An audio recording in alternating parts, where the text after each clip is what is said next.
queridos, boa noite.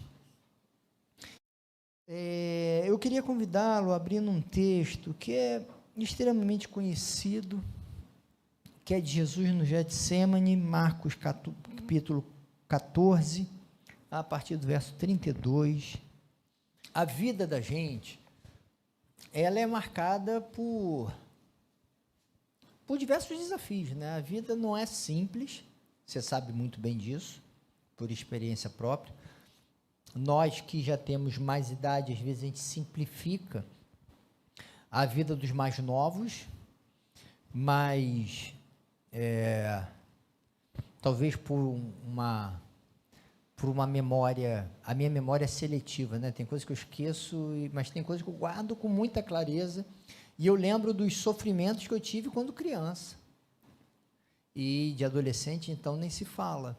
E, às vezes, a gente não se recorda. Mas a vida tem suas dificuldades desde quando somos crianças. E a gente não deve banalizar o que o outro vive, né? Às vezes, a gente banaliza o que a criança vive, o que o adolescente, o jovem vive, e fala, isso é mole. Não é mole, não. Né? Nada é fácil para quando a gente está vivendo. E aqui, na experiência de Jesus, eu vejo um caminho que orienta o nosso modo de enfrentar as dificuldades que a gente se depara na vida. Vejamos o texto, e é um texto muito comovente e que expressa um nível de sinceridade bem bacana, bem profundo, e que eu acho que também é um ensinamento para a gente, para o modo como a gente deve descrever o que vivemos. Olha como que é descrito o que Jesus viveu. Então foram para um lugar chamado Getsemane, e Jesus disse aos seus discípulos, sentem-se aqui enquanto vou orar. Levou consigo Pedro, Tiago e João. Então, os 8 ficaram ali, porque Judas já tinha saído. Levou os 11 consigo, 8 ficaram ali. Parece que João Marcos estava ali por perto, né, segundo o relato, mas isso não é questão. E aí, sente aqui enquanto vou orar. E levou consigo Pedro, Tiago e João. E começou a ficar aflito e angustiado, e lhes disse para Pedro, Tiago e João, a minha alma está profundamente triste, numa tristeza mortal, fiquem aqui e vigiem. Indo um pouco mais adiante, prostrou-se e orava para que, se possível, fosse afastada dele aquela hora, e dizia, Abba, Pai, tudo te é possível, afasta de mim este cálice, esse destino, né, essa situação que se apresenta para mim. Contudo, não seja o que eu quero, mas sim o que tu queres. Então voltou aos seus discípulos e os encontrou dormindo. Simão, disse ele a Pedro, você está dormindo? Não pôde vigiar nem por uma hora? Vigiem e orem para que não caiam em tentação. O espírito está pronto, mas a carne é fraca. Mais uma vez ele se afastou e orou, repetindo as mesmas palavras. Quando voltou, de novo os encontrou dormindo, porque seus olhos estavam pesados. Eles não sabiam o que lhes dizer. Voltando pela terceira vez, ele lhes disse, vocês ainda dormem, descansam? Basta, chegou a hora, eis que o Filho do Homem está sendo entregue nas mãos dos pecadores, levantem-se e vamos, aí vem aquele que me trai. É bonito, eu acho, é comovente, é um momento daqueles dolorosos pelos quais Jesus passou, e há momentos que são singularmente mais difíceis para a gente. E eu acho, primeira questão, eu acho bonito essa possibilidade de Jesus dizer o que sente. Ele diz, olha, eu estou profundamente triste, numa tristeza mortal. É sempre difícil descrever sentimentos. É muito difícil. Ah, só tristeza. Não existe grau, tristeza nível 1, nível 2, nível 3, não existe isso. Assim como não existe alegria, saudade, seja lá o que for. E a gente tenta descrever, qualificar isso.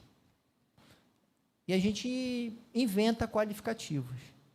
Jesus diz, olha, eu estou profundamente triste, numa tristeza mortal, seja lá o que isso signifique. Só significa que é muito intensa. Eu não sei você, mas eu espero que você tenha amigos, pessoas, para quem você possa dizer, olha, eu estou muito mal. Eu espero que você tenha. E eu espero que você seja alguém que suporte ouvir isso.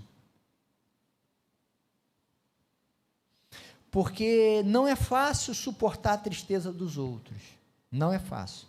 Normalmente, quando alguém fala assim, eu estou muito mal, a pessoa logo, vai passar. Calma aí, a pessoa mal falou que está triste, você já está fugindo do assunto.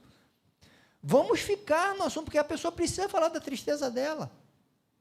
A gente não suporta, a gente quer logo passar, a gente não dá possibilidade para a pessoa falar sobre a tristeza dela. Eu me lembro de um relato de um pastor contando, que eu nutro muita admiração, que é o Ricardo Barbosa.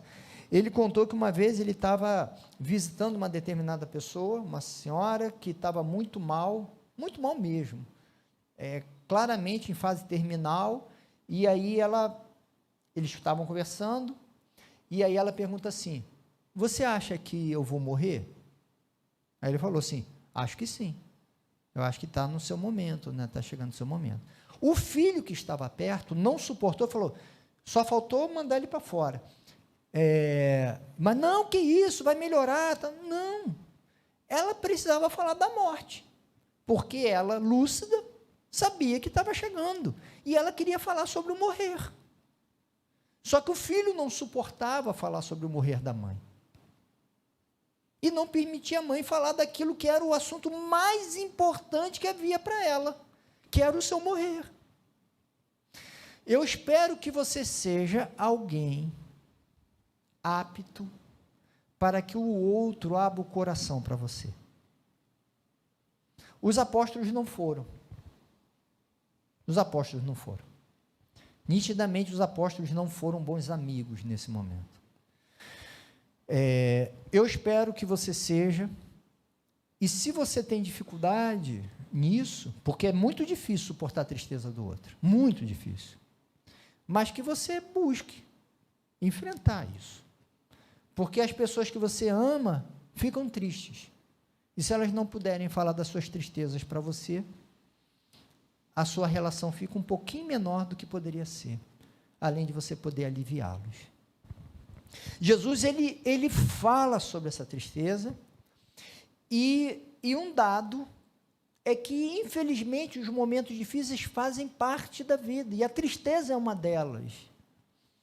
A tristeza é companheira da vida da gente, companheira ruim, que a gente não gosta, que a gente não gostaria de tê-la por perto, mas ela fica por perto. É igual dor. A gente não gosta, mas sente.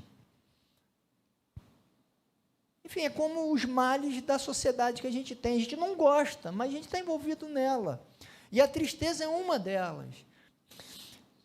A gente não deve negar a tristeza, mas aqui Jesus aponta para a gente, eu acho isso muito legal, é como que a gente vivencia a presença da tristeza.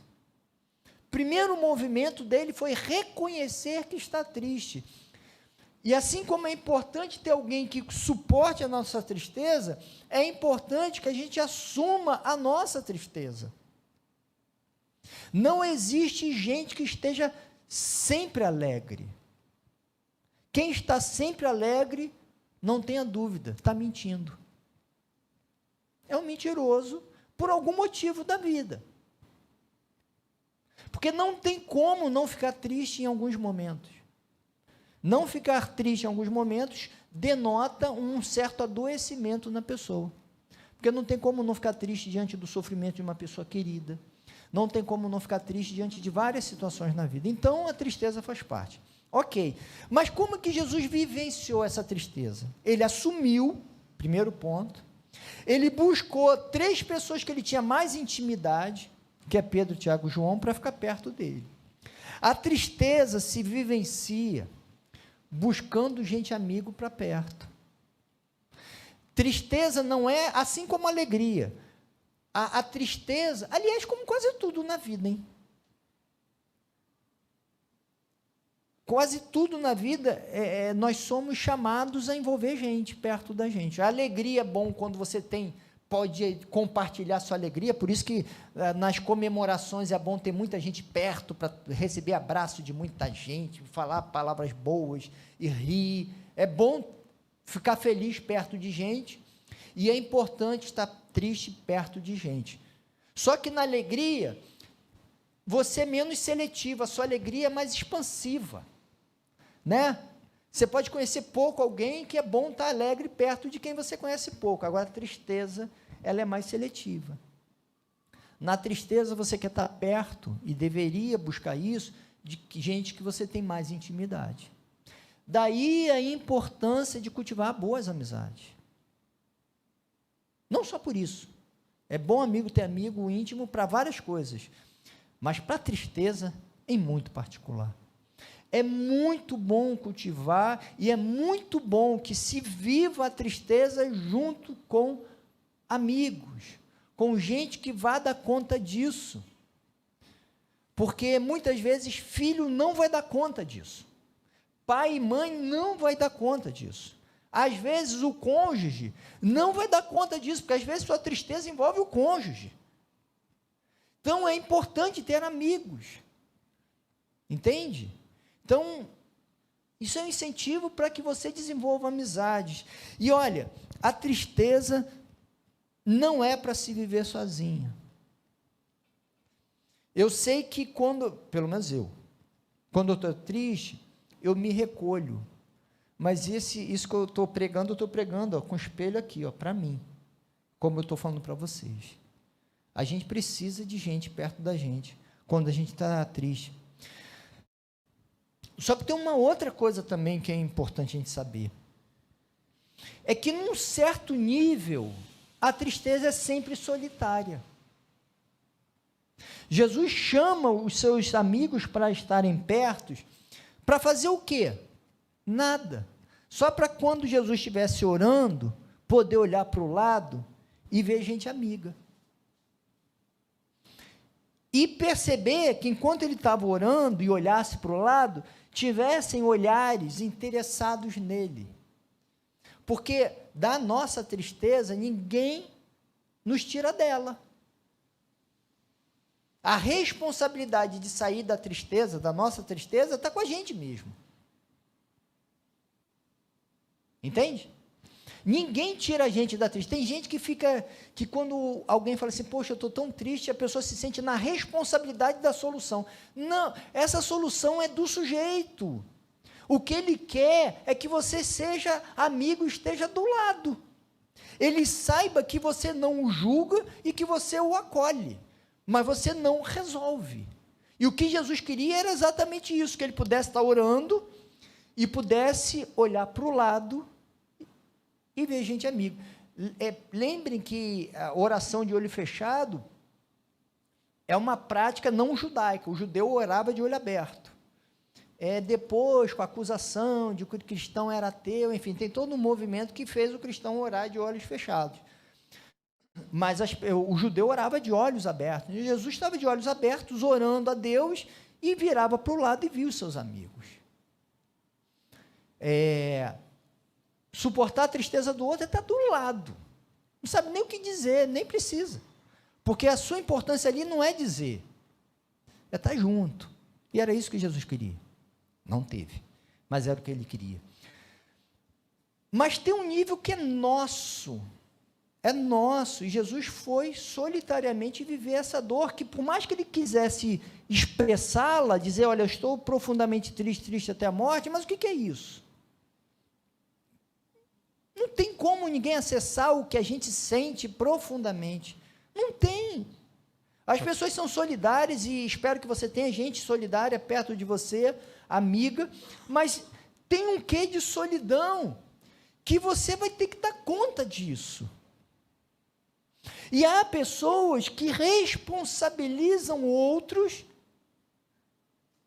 para que o outro o tire da situação que você se encontra. O outro não vai tirar. É um movimento que é solitário, sim, numa certa medida.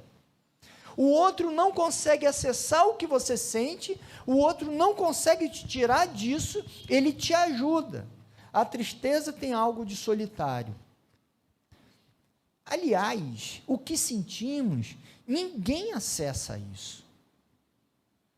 Ninguém. Porque a gente usa a mesma palavra para sentimentos diferentes.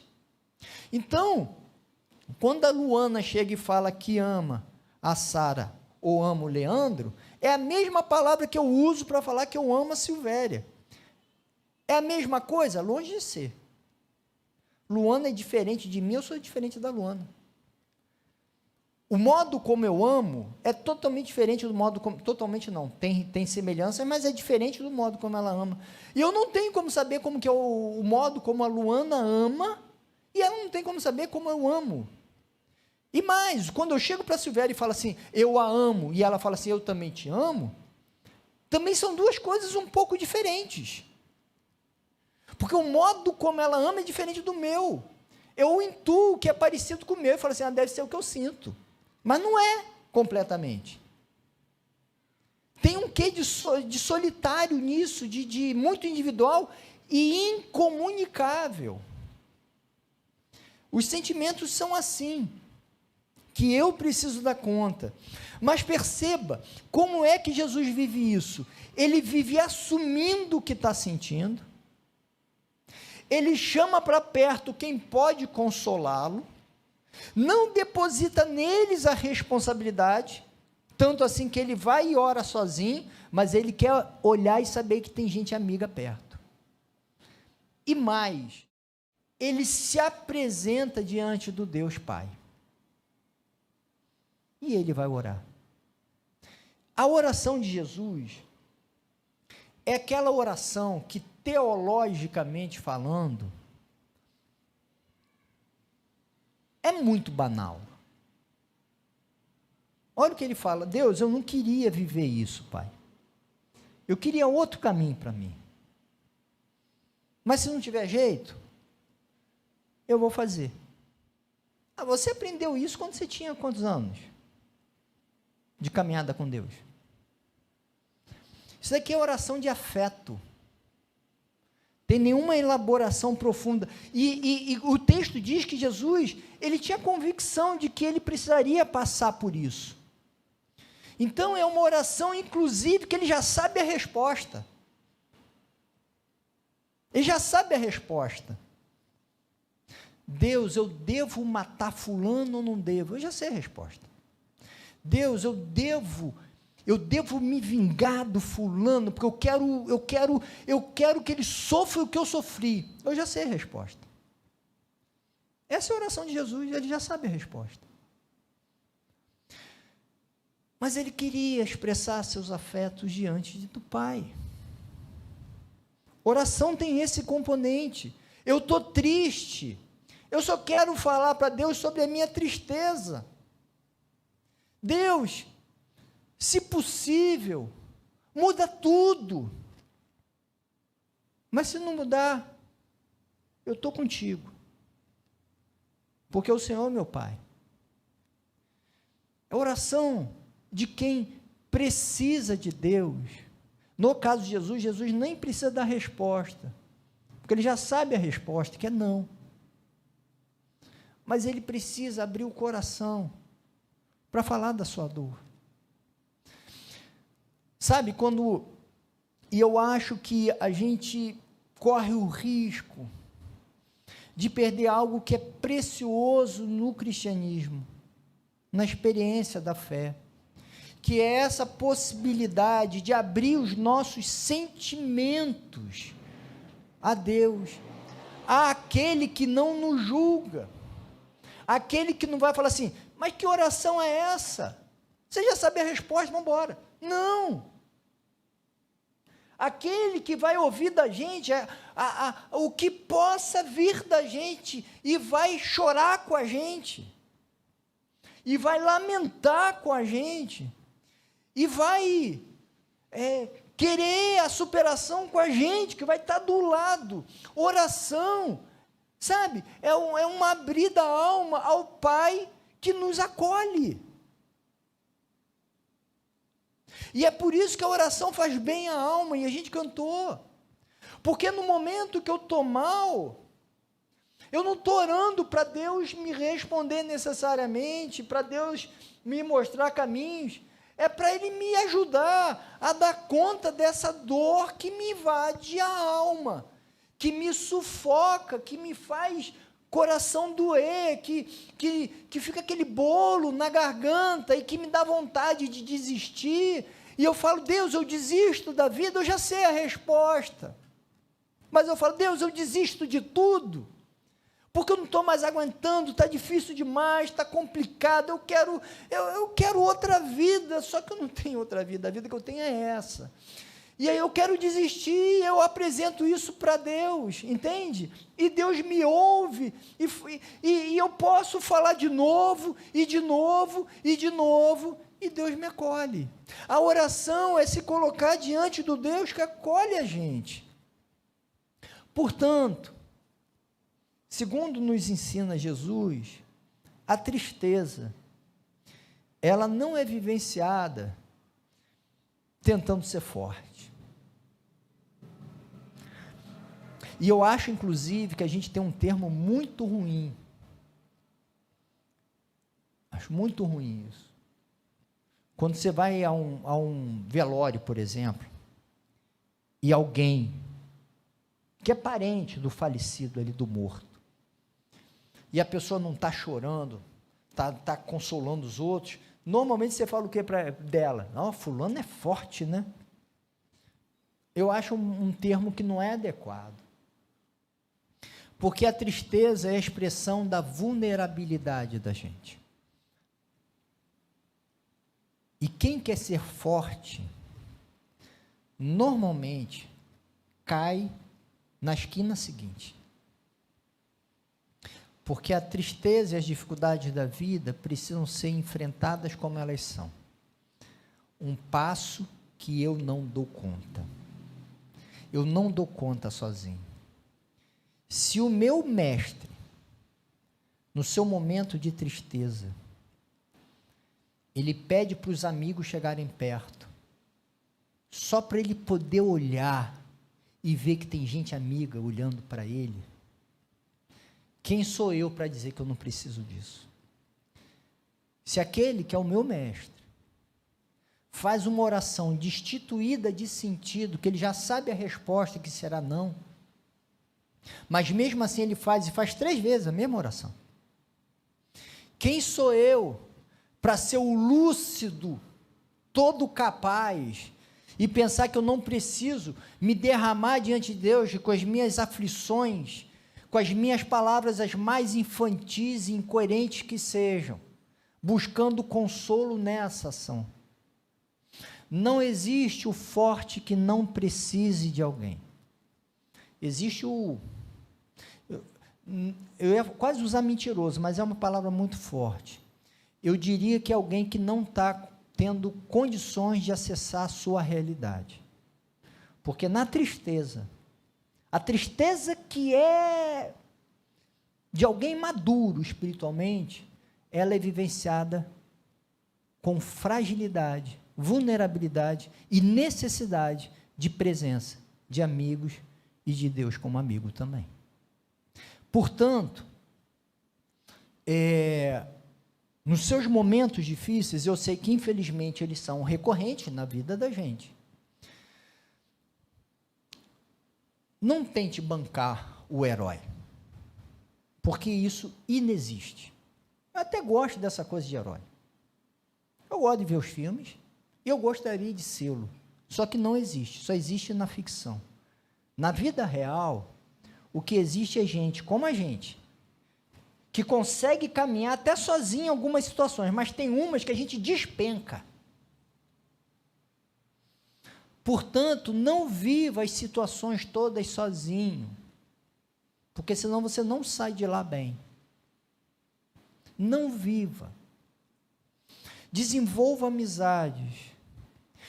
Busque gente que tenha maturidade para suportar a sua tristeza, e que você seja suporte para a tristeza do outro. Não como quem vai dar solução, porque você não vai dar. Mas que a pessoa possa, na sua aflição, poder olhar para o lado e saber que tem gente amiga perto, como foi o que Jesus buscou. Que você faça isso e que você seja isso. E que a gente saiba que Deus reconhece a nossa fragilidade. Que a oração seja esse espaço de acolhimento, de abraço, de colo divino. Porque todos precisamos disso. Todos. Desde a criancinha, ao adolescente jovem, ao mais maduro de idade que tenha. Todos somos frágeis diante dos sofrimentos que chegam na vida. A gente dá conta muito facilmente daqueles que uma criança vive. Isso daí a gente tiraria de letra. Do adolescente, eu digo assim, a gente que tem mais idade, também talvez tirasse de letra. Mas os sofrimentos da vida adulta a gente não tira de letra. E que talvez um adolescente tirasse. Entende? Então, que a gente não desvalorize o sofrimento do outro, que a gente saiba acolher. E que a gente saiba que a gente tem um Deus que ama a gente. E eu concluiria tudo isso com uma perspectiva de profunda gratidão a Deus. Sabe por quê? Porque o sofrimento e a tristeza é inevitável na vida de todas as pessoas. E a gente pode vivê-la solitariamente e só isso, ou a gente pode viver a tristeza e os sofrimentos no nível de solidão que nos cabe, mas com a presença de amigos e com a presença do Pai, que entende a gente, que não nos julga e que acolhe a alma da gente. Então, eu queria que você orasse, apresentando isso a Deus. E com essa marca de gratidão, você não está sozinho.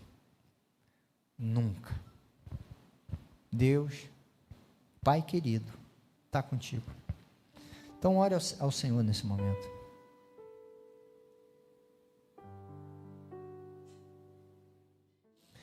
Pai, a gente agradece, porque o Senhor é um Deus presente, Pai. A vida apresenta situações, por vezes, bem complicadas, Deus. E há uma recorrência de tristezas na vida da gente. Eu peço, Pai, que o Senhor me ensine a cada um aqui, Pai, a não vivê-las de forma solitária. Há um nível de solidão inevitável, mas a gente não precisa viver isso sozinho, Pai. Eu peço, Pai, que nós sejamos aqui, cada um de nós, pessoas capazes de suportar o sofrimento, a tristeza de quem está perto da gente, Pai. Dá-nos essa maturidade, Deus, espiritual, emocional, Pai. Dá-nos também a maturidade, Pai, de abrir o coração da gente para assumir a nossa dificuldade, a nossa tristeza. Dá-nos essa condição de nos movimentarmos em direção ao outro, pedindo ajuda. Que a gente perceba que ninguém dá solução para ninguém, mas a tristeza para ser vivida junto, em apoio. E Pai, eu te agradeço, porque a gente nunca está sozinho, Deus. O Senhor é um Deus presente, Pai. Que eu nunca me esqueça disso, Deus, e ninguém aqui. O Senhor é um Deus presente. E que todos nós busquemos o Senhor como Pai amigo, consolador, que acolhe e abraça, e dá força para viver. Que a gente tenha no Senhor um amigo para viver as dificuldades da vida. Portanto, Pai, ajuda-nos a assumir a nossa fragilidade, bem como a nossa força, mas também a nossa fragilidade. E que na fragilidade a gente busca ajuda tua e das pessoas. E na força, a gente se disponibilize a ajudar os outros. E que em todo momento, o Senhor seja aquele que ilumina e orienta a vida da gente, Pai. Abençoa cada um aqui, Pai. Dá-nos uma semana conduzida pelo Senhor, Pai. Dá-nos a sabedoria para vivê-la. Dá-nos a paz, Pai, para passar os dias. Dá-nos a alegria para bons sorrisos, Pai. E na tristeza da gente, dá boas companhias, Deus. Abençoa cada um, Pai. Que a tua graça nos invada, que o teu amor nos preencha. E que sempre o Senhor seja o primeiro a dar as palavras na vida da gente, aquele que nos orienta e nos consola. Abençoa cada um, Pai, em nome de Jesus, Deus. Amém, Deus. Amém. Que Deus nos abençoe, queridos.